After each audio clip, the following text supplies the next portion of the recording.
Huyo binti alibakwa na kuingiliwa kinyume cha maumbile, na ndio baadaye muhusika alichukua hatua ya kujaribu kumnyonga na kumjeruhi kwa visu.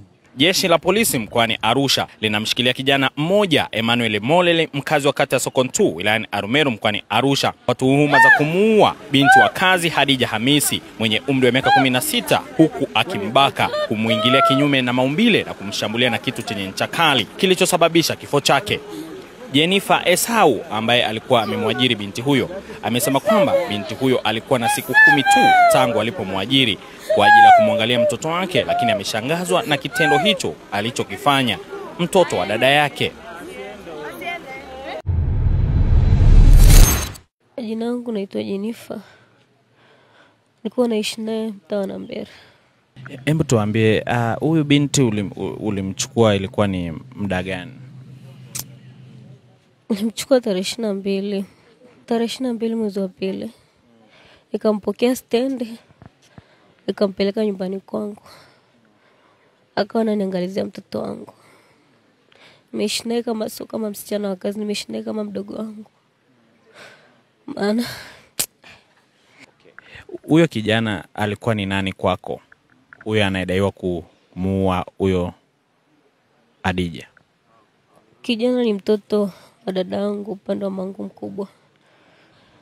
Taarifa za kifo chake mimi mwenyewe ndo nilimshuhudia kati amefariki. Maana nilimkuta katika hali mbaya nyuma ya nyumba yangu. Nikamkimbiza hospitali bila mafanikio. Kwanza baada ya kutokufika hospitali tulipitia polisi tukapewa MP3, nikamkimbiza Mount Meru tumefika tu pale akafia pale emergency.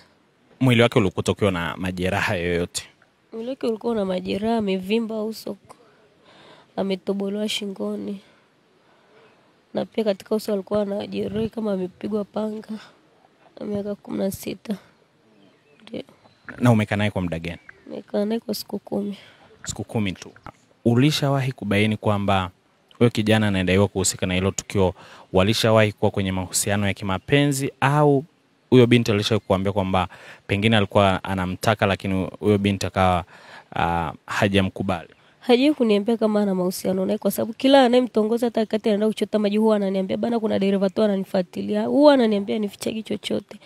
Pia habari ya mahusiano hana mahusiano naye, maana ni mgeni kwanza yenyewe, hata huyo kijana ashindagi nyumbani. Yaani kama binti alivyokuepo ni siku 2 3 ameshinda pale nyumbani.